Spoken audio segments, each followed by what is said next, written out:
funny enough, when we bought our first vehicle, the government at the time, which is not the government that's currently there, they were giving my partner Josh a lot of hassle, being like, "Where did you get this money?"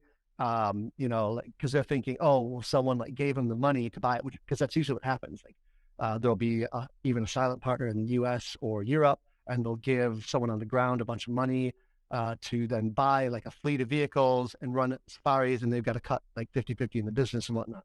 Um, so they gave him a lot of hassle, and he had to produce like a bunch of paychecks basically from years past, being like, "This is money. I've saved it. Look at it accumulating in my bank account. I saved up my own money to buy this." Did you know Tourpreneur also has a Facebook community of over 7,000 tour operators? If you are not a member, then search for Tourpreneur on Facebook and join a thriving community of tour operators and other travel professionals, all of whom learn from each other as well as from Chris, Mitch, Pete, and many other industry experts. By becoming a member, you will be notified first of any events, meetups, and exclusive content. Join the Tourpreneur community today. Facebook.com/group/Tourpreneur.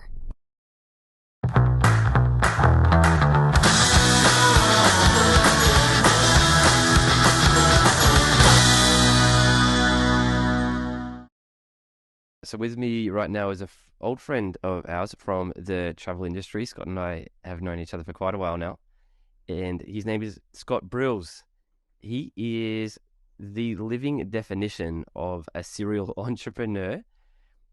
For me to prepare this intro, it took a while just because there's just so many businesses to talk about. But Scott happens to be one of the few entrepreneurs I know who has a business on, I think, at least 4 continents, if I've got that right. You've got Japan, Africa. Yeah. So you've got Japan, that's Asia, right? Uh-huh. Safaris in Africa, that's Pomoja Safaris.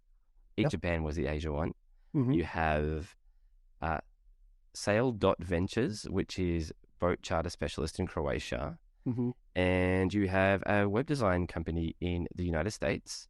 Yeah. Not to mention that you have a TV show that you've invested in and participated in the United States as well. Right. Yeah. Fly Brother. That's amazing. So as soon as you mentioned the TV show thing, everyone's going to be wanting to know about that, right? So I think we just have to we have to start with that and get it out of the way, so that we can talk about the main topic of today, which is just basically how you are running tour companies remotely and working with business partners in different countries and how you make all that happen. But let's talk about the TV show. How did that happen? TV show happened because like a lot of these origin stories, there's a lot of twists and turns, but I used to, with my friend Dan, throw Mexican brunch parties in New York City. 2013, 14, 15, we'd get 100 tamales, and we'd get bottles and bottles of premium tequila, and we would have sometimes up to a 12-hour brunch on like a Saturday. And invite 50 people that normally wouldn't meet each other, just everyone's, random friends over. And we created like a really strong community by doing that, like once a quarter or so, once every few months. And one of the people I met through that, his name is Ernest White III. And Right. he is an African-American guy that was living in New York City at the time. He's from Jacksonville, Florida originally. And it was his dream back then. And I think of this 2014 maybe, when we first met. He's like, I'm working on this TV show. I'm a writer. I've developed like screenplays and whatnot, but like this is what I really want to do because I love travel. I've traveled a lot already, and I want to have this TV show and get it on air and everything. And you think, well, it's pretty cool, but this is a long road to have that idea and make it happen. Well, he stuck with it through many, many, many ups and downs, and we remained friends over the next few years, even though we didn't see each other in person. And it got to the point, 2019, he began filming it. He had a deal with public television in the U.S., PBS, and they were going to air his program. The only thing he had to do is make it happen. So he had, with very little money and really no investment so much, besides maybe some local host cities, put together this TV show from nothing, and he managed to do it. He did it. He got season 1 premiered in 2020 of all years, and then he filmed season 2, which had me in it in Detroit in one of the episodes, and now he's currently filming season 3. So he knew that I also love to travel. I have a tech background, web development background, and whatnot, and so he asked me for assistance with. I mean, I was providing assistance along the way, a lot of moral support, maybe, just because it was a really tough road. Like I said, TV and film is not easy, but I was able to end up help him out with the website. So my company made the website for him, and then I kind of became his CTO, just kind of working with all the technology stuff that needs to be dealt with. And then I became a partial owner in the venture itself, and I still am. And so I'm also a fixer for certain destinations that I've got connections with, like Detroit, like upcoming Japan, Tanzania. So yeah, I'm in it pretty deep, and it's really cool to have been by his side through at least part of it, and seeing him make this dream a reality. I mean, and he was working all sorts of odd jobs, just trying to get the money to save up to make this happen. There's a baggage handler at the airport. I mean, it's not like he had these investors come in or he was independently wealthy and he made his own TV show. Like, this is at the heart of it, just like a very bootstrapped operation. And it's really cool I mean, the other day I was traveling to San Diego for a wedding, and my friend, we got this message, uh, and it was like, "Hey, we saw you on TV," and I'm like, "What?" they Wow. they were like filming the TV with their phone, and yeah, it was just like really cool to be like, "Oh wow, like random people are seeing me on TV now." It's pretty neat. Wow. Yeah. Scott Brills, international celebrity. So, just tell me, what are those Hollywood parties like? Now the celebrities. I leave that up to Ernest. He's good at that. He goes to he's a professional speaker too.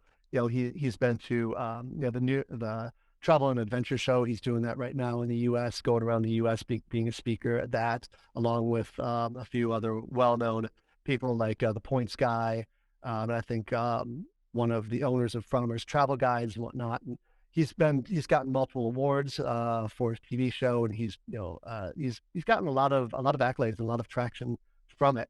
And so yeah, he's the point guy on that. I'm happy to appear in some of the episodes and happy to be the guy behind the scenes making some things happen though. Wow, that's amazing. So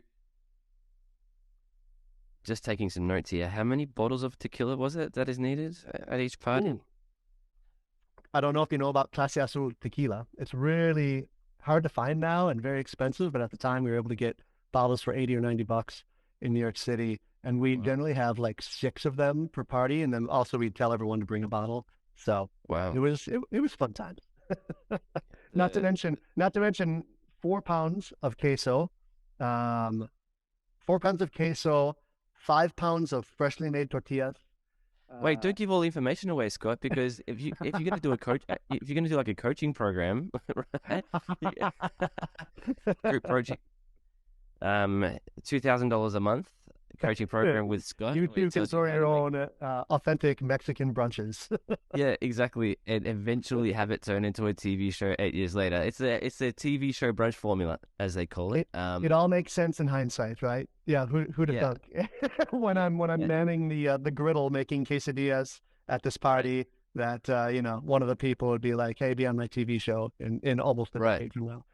But but you, but it's yeah, sure. You had no idea that would happen, but part of the reason you're doing it is because you probably had the sense that if you were to keep on doing this, something would happen. Yeah, I mean, I feel that way about everyone. It's like I I'm friends with people because I want to be friends, but then any ancillary benefits, awesome. Like I wouldn't stay in touch with somebody unless like I really like, felt some connection with them, right? Oh, I thought you were going to say And I wouldn't stay in touch with someone unless I feel like an opportunity to exploit. I'm I'm not that money focused, but yeah, like Yeah, I mean, yeah. No, I know what you're I have saying. to say, I made many friends during those years that we did the brunch parties. I did not, unfortunately, capitalize on most of them. It's okay. Yeah. Yeah, no, no, I agree. It's like it's kind of like entrepreneurship is is a way. It can be a fantastic and fun way to make connection with people, because it's other people. Entrepreneurship is your hobby. It's other people's kind of like hobby. It's a passion. It's whatever those words are. And then you just know that if you just, how do we put it? At the very least, it's Yeah, interesting, like, party yeah, conversation. It's not like, what right. do you do? Yeah, No offense to, yeah, like, accountants or whatnot out there, but like right. it's something that like naturally is like, oh, tell me more, like, Mm, about what you do if you're into a bunch of different random things as I am. right. Yeah, if you find it fun, you find other people who find it fun, and something comes of it. Something comes of it, right? But it's more about the entrepreneurship is just fun. Yeah. And I mean, true story. yeah, I decided to start the safari company because I thought it would be an interesting, like, subject of conversation. Yeah. And to be fair, originally I in wasn't the going to be profile, involved in it very much. I was just going to kind of send leads over and take commission. That yeah, is not what it ended up being.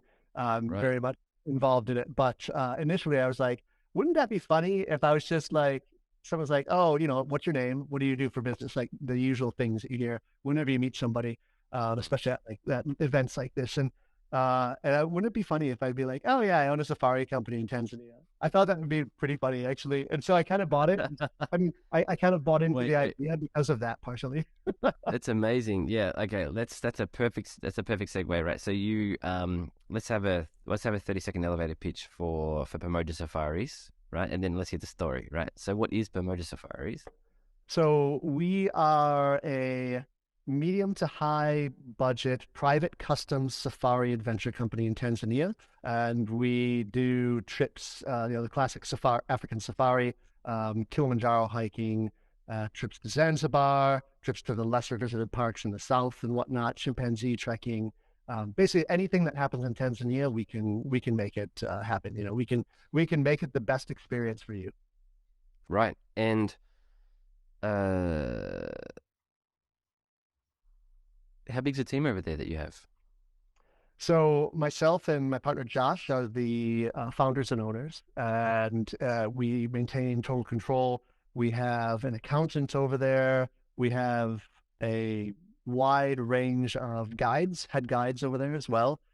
We have social media person. We have also a social media person and like a kind of like general secretary type person, Yeah, assistant. Yeah. this is great.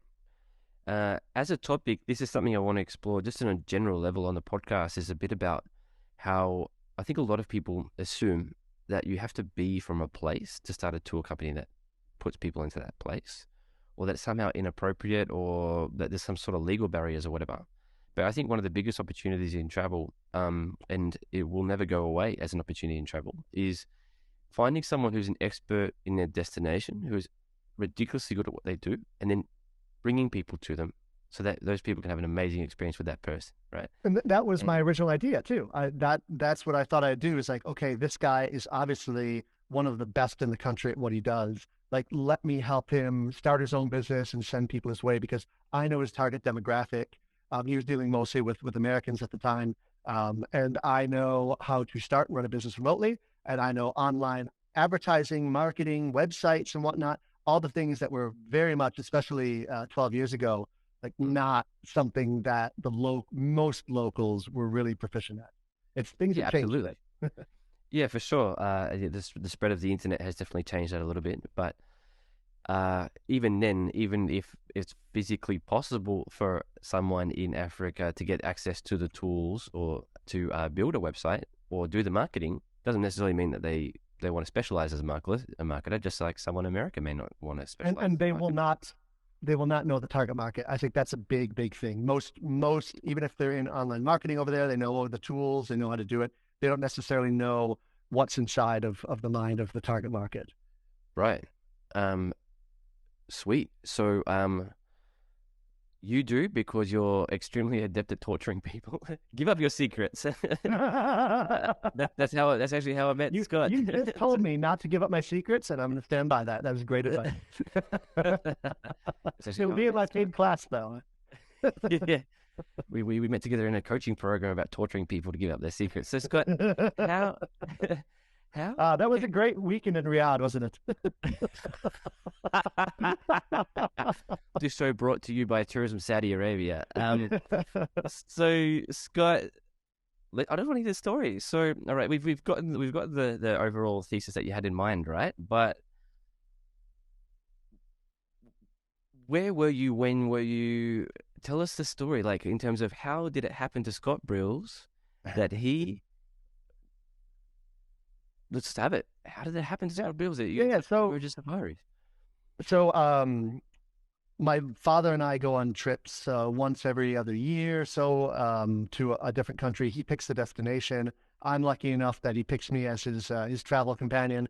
And I think on the fourth such trip that we did, it was always on his bucket list to do an African safari. So he went with a big tour provider from the States, and we went in a group of 16 or so. And there were three guides, three vehicles, 16 of us, and I was definitely the youngest of the group. I definitely stood out. It was mostly retirees. And we had a great time. We spent about 2.5 weeks doing the northern circuit, the Serengeti and whatnot. And there was very obviously one of the three guides, and it wasn't the main guide. It was one of the assistant guides that was heads and tails over and above the other two guides as far as English ability, as far as just personality, as far as animal knowledge and being able to kind of track and cite them and know what they're going to do. And so I noticed that everyone would rush as much as the group was able to get into his vehicle every morning to the point where I kind of felt bad, and I would just kind of like let some people go in his Land Cruiser every so often because obviously I could outrun the whole pack of them. So at the end of the trip, I stayed in Tanzania for another few weeks. My plan was to see the whole country or see a nice chunk of it. And so I went to Zanzibar on my own for a week. And then my plan was to have a friend come in from the UK, and we were going to climb Kilimanjaro together. I hadn't quite gotten all of the details together about like how to get from one place to another. This is 2010, so smartphones and whatnot weren't as much of a thing. So I relied on this guide, Josh. We'd exchange phone numbers. We could at least do SMS text messaging back and forth. And he helped me as far as figuring out how to get to Zanzibar and if I had any questions while I was on the road and whatnot, and arranging a spot to stay in town after Kilimanjaro was done for a couple nights. And our last night in the country, my friend Ann and I, were invited by him to come over to his home to meet his wife and two children at the time. And so we gladly accepted. And on the way there, I remember being in his vehicle, and I said, "Yeah, you're really good at what you do. Have you ever thought about going off on your own at all?" And he said, "No, think about maybe like opening up a side business, doing like a shop or something like that, just to kind of get some residual income." I said, "Well, have you ever thought about doing your own like safari company though? Because you're really good at it, I can tell." I said, "How about this? What if we partner together and I do all of the business side of things, and then you do all of the stuff that's on the ground? So basically airport pickup to drop off, but also like making the reservations, whatnot, using your network and your knowledge on the ground there to do what you do best. And I will do the other stuff because this is not my first business I've started, and I know how to do this remotely." And I said, "Oh, just, I'll send you leads basically, and I'll get commission." Well, it ended up, we started the next year, 2011, and we got our first client, 2012. And it very quickly turned out that I wouldn't be able to just kind of be so, on the side of the business. Like I had to put time into it to really make it work, because he was obviously not like the business side of things. He was really good at what he did, but I needed to take, all the slack as far as growing the business, managing the business, talking to clients, managing the money and everything. So in 2014, I decided to ramp down my web development company, which is what I'd been doing for the last 10 years or so before that, and to get more into the safari side of things. And that was 2014. And then things steadily went up from there, except for COVID. Right. Yeah, far out. How much does a safari vehicle cost? Oh. Um, they range, so they last for a long time. Toyotas are really good vehicles, and the Land Cruisers that they make, especially as you know, for the Australian market, for the Middle Eastern market, they are tough. They're the toughest vehicles out there uh, that we know from experience, at least on the roads in Tanzania. So, Yeah, uh, I've seen Land Cruisers do some pretty crazy stuff. so yeah, Um, and yeah. it depends on what condition it's in. So most of the time they take vehicles that are in the Middle Eastern market or the Australian market, sometimes even Japanese, and they will import them as is. And there are actually Toyota certified chop shops, basically. There's a few of them in Tanzania that are certified by a Toyota to take the car, basically chop it in half, and then add an extra like length in it to at least allow one, if not, two extra rows in the vehicle, so that in the end you can fit 6 people in there. You've got 4 rows of seating, and then also with pop-up roofs that you can use to stand up in the car and get a 360 view of your environment. So they move the wheelbase back and everything. It's a lot of work. So I would say the short answer to your question is about 35 grand to 100 grand plus US. But yeah, you can get a really decent vehicle that it's pre-owned, but not a lot of kilometers on it for about 50,000 US. And then you have to chop it up. No, already made. Wow, that's actually not bad.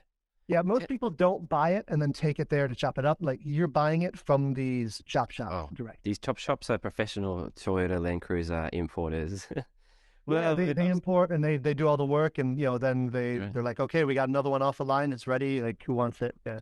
Yeah, I'm so happy that I asked that question. I've so many times I've seen photos of safari vehicles, and I'm just like, where? How? I know. I That's mean, cool. I've wanted one too. I mean, they don't sell those in the Mm. U.S. That particular body style Not for of now. cruiser. Not for now. All right. Huh? Well, you Yeah, can I mean, start. Well, there's a business idea. Scott Brills, I've looked SafariVehicles.com. into it. I've looked into You it. have Trust looked me. into it. Yes, I've looked into Of it. course, you looked into Unfortunately, it. though that style, the emissions regulations prevent it from being sold or imported into the U.S. You'd have to spend a considerable amount of money to redo a lot of stuff in it to make it pass the the EPA regulations in the U.S. However, if it's 25 years old or older, you can import it because it's known as like a classic vehicle at that point. So you could do it. I don't think I'd Protect the import a environment. safari vehicle. Protect the environment unless it's a classic vehicle. I love it. Yes. Um, Yeah.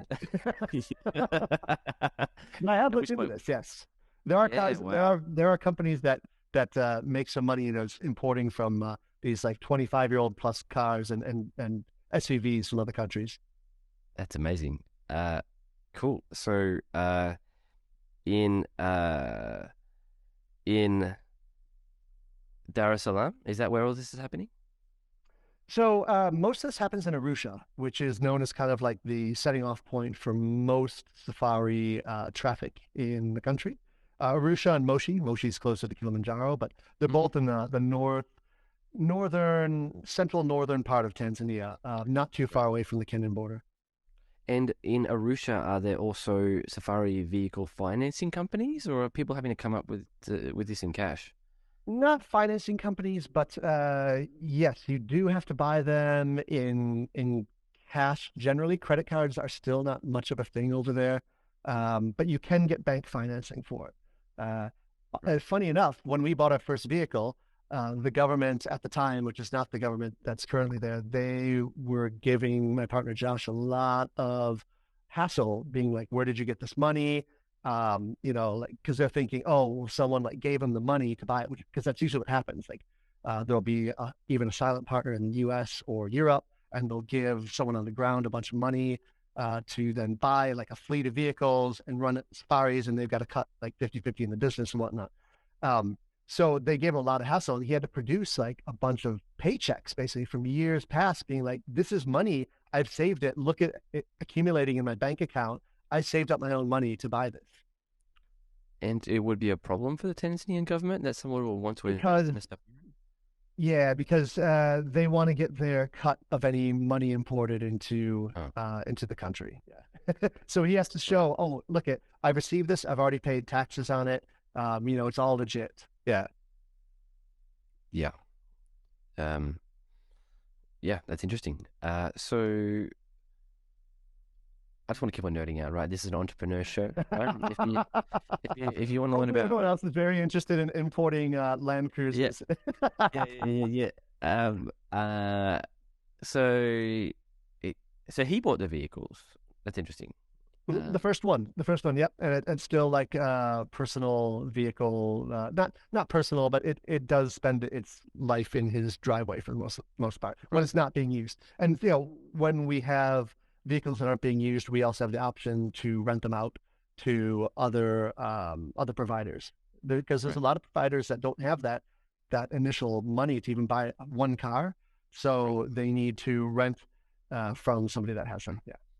Yeah, I figured there must be some sort of leasing or renting industry You pay per over day. there. You pay per day. It includes a bunch of just random things you wouldn't even think about. It includes the fuel. It includes any breakdown fees, even flat tires.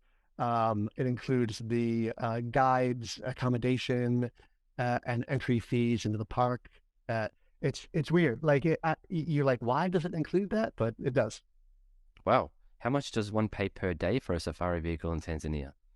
The going rate for a like a licensed tour operator. So like, don't think you could just go to Tanzania and be like, hey, like go to Hertz Rent a Car and rent one of these. Would be um, gas just went up, so it just went up a bit. So I would say 225 to 200. Let's say $230 to $260 US per day. Right. And does there exist the equivalent of her to rent a tour operator license? There are one or two companies that will rent, generally not those vehicles, but they'll rent like Nissans or whatnot, with even some with like a roof tent that you can use and go to travel throughout the country with those if you're like really into kind of doing it on your own. Um, we see those people in the park, not all the time, but like occasionally, and we always kind of laugh because they're often lost. They don't have a radio. We've got radios where all the guides are talking to each other in Swahili, and they're telling each other, "Okay, there's a kill over here, come over here." But if you don't have that, you're just wandering blind, and there's no map of the roads because a lot of the roads it's all dirt, and a lot of them are seasonal. So you look on Google Maps, it's not going to help you. So you're just kind of like wandering around. And if you're in the Serengeti, let's say, I don't know if everyone's going to know this geography reference, but it's the size of the state of Connecticut. It's about 15,000 square kilometers.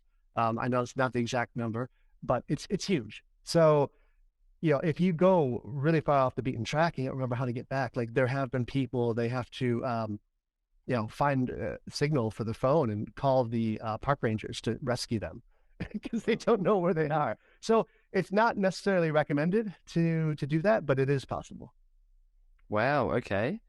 And these random groups, do they kind of latch onto safari companies and start just following them around at a They do. distance or Yeah. something? Yeah. They usually do. And you'll also know like they won't be following protocol. There's like kind of an unwritten protocol between drivers about okay, if you had this much time at a kill, like kind of move out of the way to allow other people to see it, or like don't block the road here or whatnot. And they'll generally mess everything up because everyone will kind of get like mad at them because they just don't know this stuff, Right. and they just cause a little bit of havoc.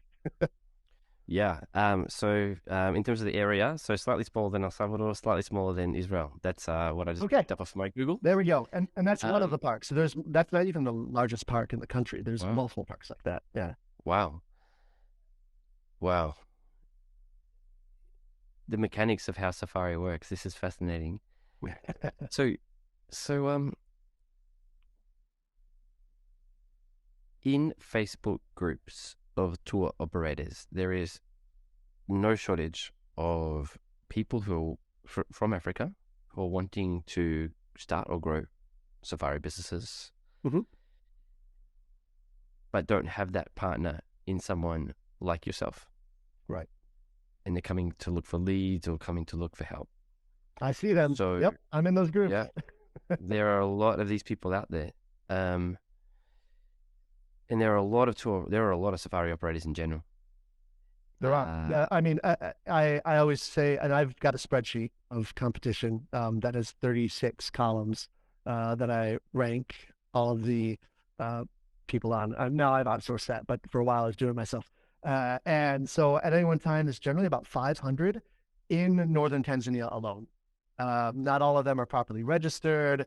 Most of them don't last for very long, but at any one time, it's about 500. I would say out of those 500, whose actual competition, maybe 50 of them, maybe 10%, would pose any kind of competition. Yeah. Wow. Because a lot of them are just they're a guy who generally guys. There are a few female guides, but it's definitely not very common. That goes to saves up the money, goes to school, maybe graduates with a wildlife management degree, and then they go off on their own, and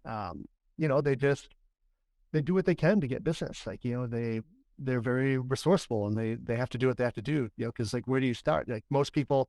Some people start that way, but most people get a job at one of the very established companies. And by job, I mean you don't get a paycheck. You are a freelance operator.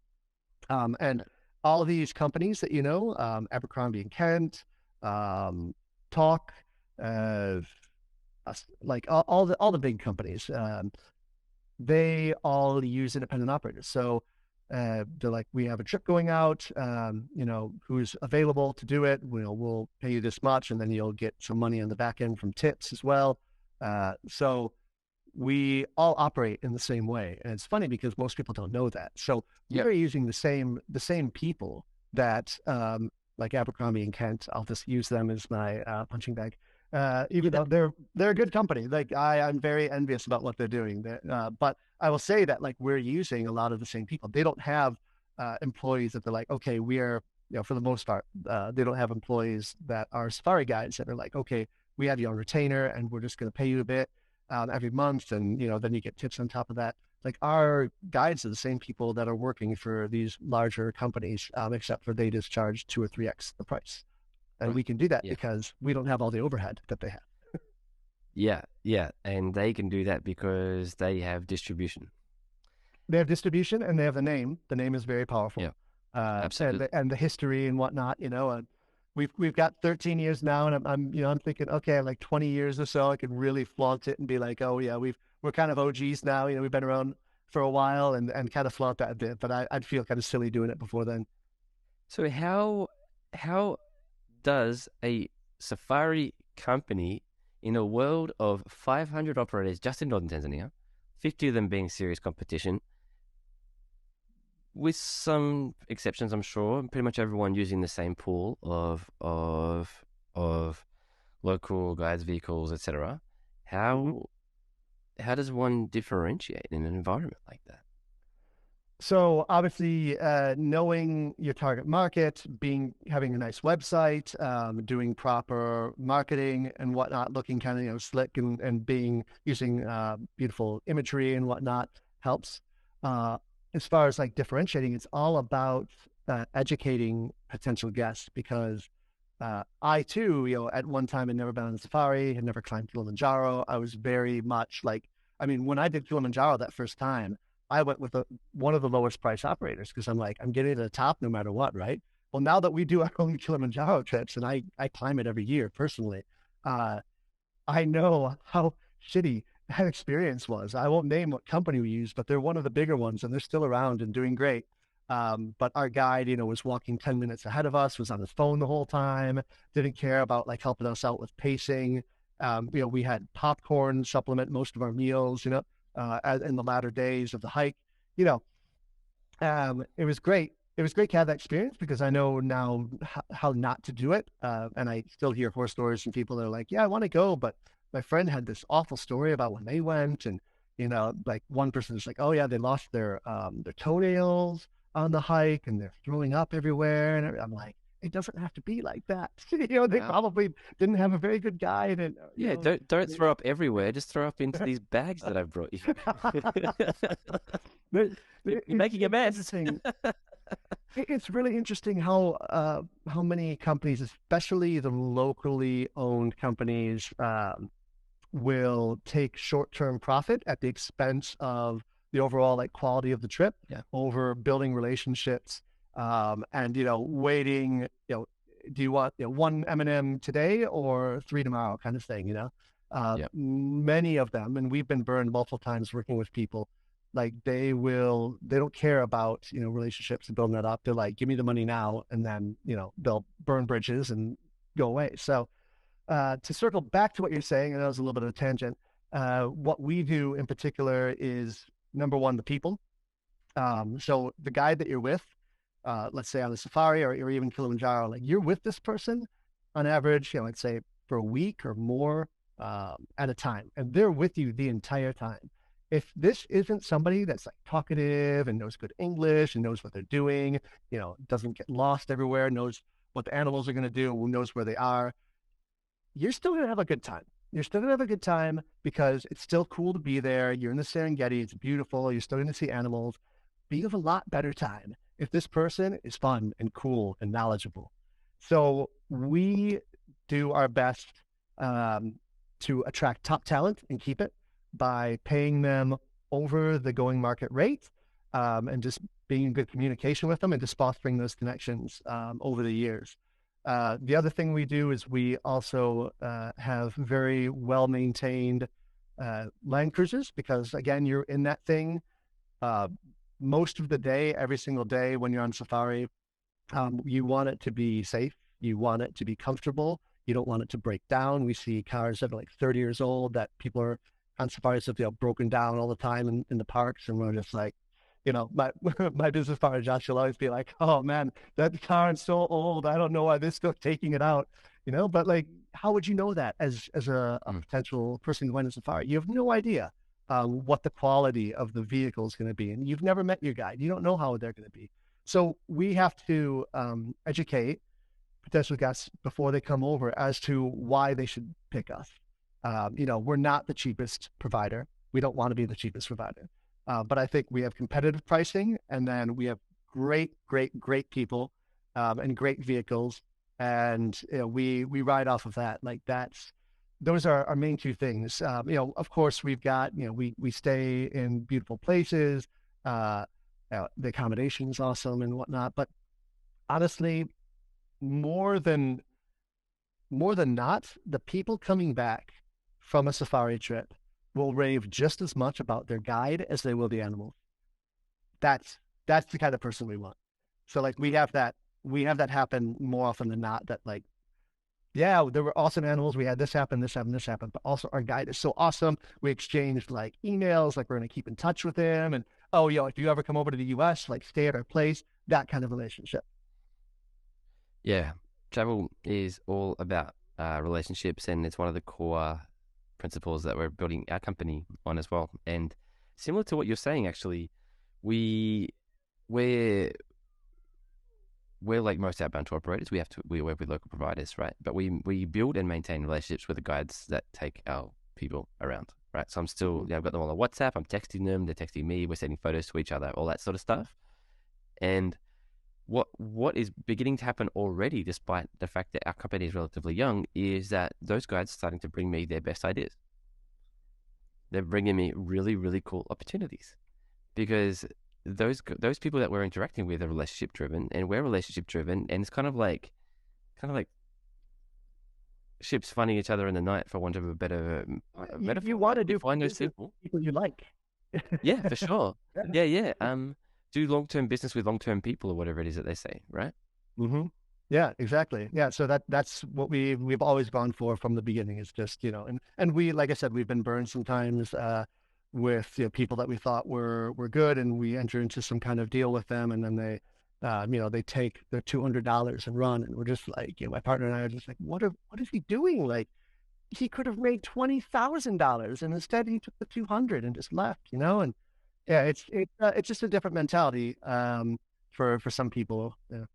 So how do you set up the nuts and bolts of a relationship like this? Do you have kind of like a standoff relationship where you're just kind of taking per lead basis or a per sale basis, and he just manages the rest, or is it like a full on business partnership? It's full on business partnership. Yeah. So I thought it was going to be the former, but now it's the latter. As far as I'm still in charge at the top level of managing the company, growing the company, and he is in charge of using his connections and knowledge on the ground to run. Sometimes he runs the trips, but also we have other people that do it. But also, just making sure that all the trips on the ground go well from airport pickup to airport drop off, and Right. also in charge of reservations and that kind of thing. Anything on the ground that has to do with anything on the ground over there, he's ultimately in charge of that. Yeah. So The split is 50-50. I'm gonna yeah, say, yeah. thank you for sharing that. But obviously, I'm just thinking, right, regardless of whatever written agreement you have in place, he's in Tanzania, you're in USA, your chances of ever, obviously, if things come worse to worse, there's no chance that either of you would be able to get resolution in the other guy's country, right? If you were to I go mean, down a legal path. I am on the business documents, business and corporation documents in Tanzania. So I do have a legal standing over there as far as that Okay. goes. Yeah, but I will also say that I'm without him, being a willing partner, and without him being as awesome as he's been and continues to be, I would not have a company. Exactly. And without me, he would probably still be, working a good job as a safari guide for another company. So, Right. uh, yeah, I mean, without this chance meeting, just like Ernest that I met, and ended up doing a TV show with, Mm. this wouldn't have happened. It's just all just chance. So your sale ventures in Croatia, that's a chance meeting as well, right?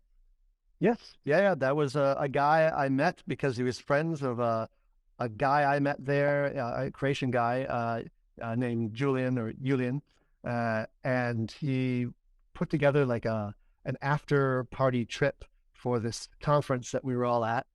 He was like the point guy on the ground who arranged everything. He's like really into details and making these cool events happen. He does this for a living. Like he helps put on concerts and whatnot.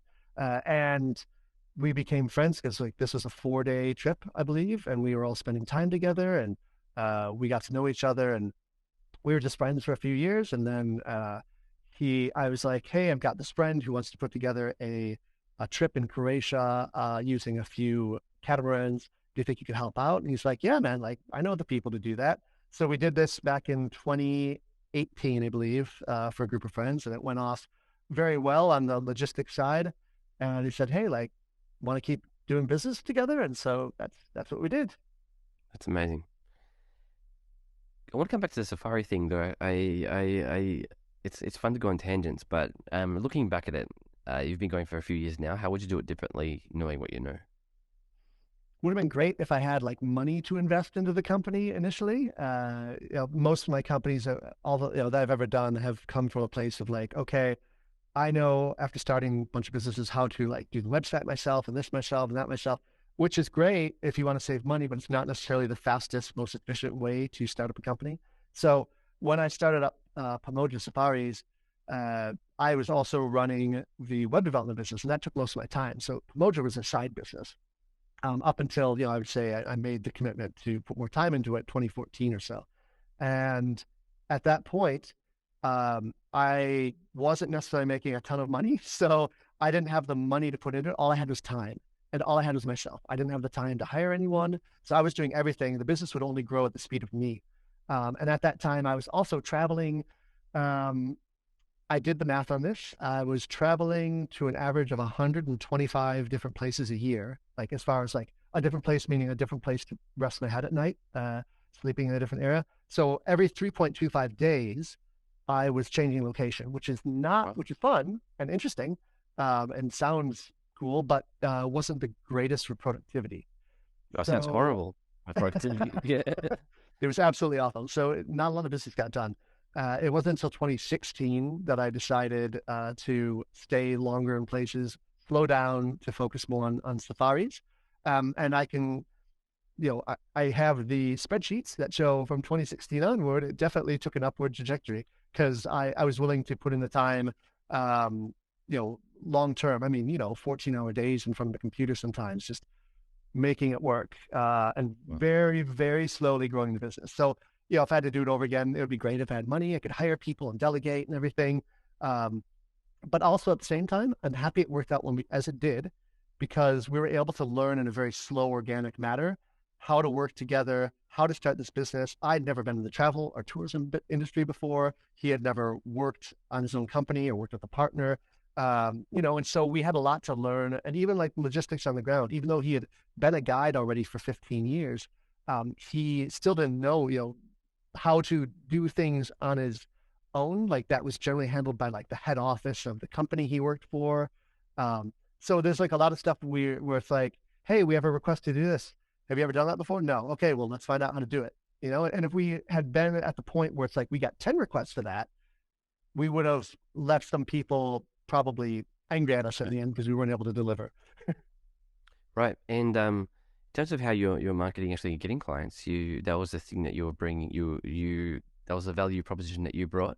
So where do these clients come from? Well, we didn't have any money for advertising or marketing, so it grew very slowly by basically me going around to all my friends and saying, "Hey, I've got the safari company. If you ever want to go on a safari, like come my way. Like shoot any friends or family over to me." And so it was very, very slow. Things took an uptick even more when I got the idea to do an annual friends and family trip, which was in 2017. And at that time, we would take like groups of 12 people I knew, and I would be there personally and be like, "Hey, come on a safari with me." And we'll do it cut rate. And, as long as, you all give me testimonials, and I can use, photos and videos of the trip to promote the company. And things got, further along by doing that, and word slowly grew. I would still say at this point, up until COVID or so, most of our business was referral based. And it was very slow to grow, very slow. Again, if I could do it over again, I'd have money to put into AdWords and Facebook ads and stuff like that, but did not have that. In 2014, when I commissioned my friend who gave me a very good rate, my friend Ryan, to do a promo video for us, he luckily accepted along with his buddy Calvin, and we did a promo video end of 2014, and that was a lot of money. We had to pay for the flights. We had to pay, like, I think they did it for free. Like we paid for the flights. We paid for all their expenses on the ground. I don't think we paid beyond that. So he gave us a heck of a deal. And that's the first point. Like we invested money in the company, and that was like a turning point. Like we're like, okay, we're doing this, like we have skin in the game. It's not just each of our time. It's also like money now, thousands and thousands of dollars, which was big because at the time, neither one of us really had a ton of money to put into it. Wow. And now you're a gazillionaire, and we're going to go partying on your gigantic mega yacht in Monaco, right?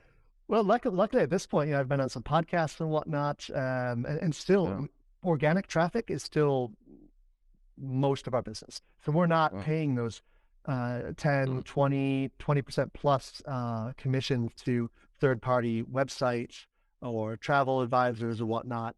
We are working with more travel advisors nowadays, which is great. I love for someone else to do the selling, or gladly give you 10%. If you could take care of that for us. But I'd say up until COVID, it was all mostly referrals. Yeah. Cool. All right, Scott, we're coming up to the end of our time. So if anyone wants to get in touch with you, what's the best way to locate international man of mystery and famed celebrity entrepreneur Scott Brills? You can go to my horribly out-of-date website, scottbrills.com, or you can go to our company website at pamojasafaris.com, which is PAMOJA safaris.com, and we're at Pamoja Safaris on all of the social media platforms. Sweet. Well, we haven't really talked about Eat Japan either, but Scott also does food tours of Japan and speaks fluent Japanese. Is that right? Yes, fluent Japanese. I studied in Japan, started up a couple of businesses over there. I started off again, like as a kind of like a friends and family trip. I started in 2014 to do like a multi-day or 10, 12 days food tour where we'd eat and drink our way through Japan. And I'd take first timers over there, like really interested in that kind of thing. It was just for friends initially. And now it's actual like business. We just started making a proper business right before COVID, and then Japan shut down for a few years. So now I'm heading over there in a few weeks, and I've got some people over there we're going to be talking to. It's going to be a very hectic couple months in Japan, but I'm personally leading 2 of the tours. We've got another one on sale for September, and we're looking at doing day tours starting in Tokyo. So yeah, it's something I'm really passionate about. Japan in general. and food in general. So, combine those things along with entrepreneurship. It's like making money from doing what you love. Cool. That's great. That's great. I love it. Thank you so much for coming on, Scott. Yeah, pleasure, Matt.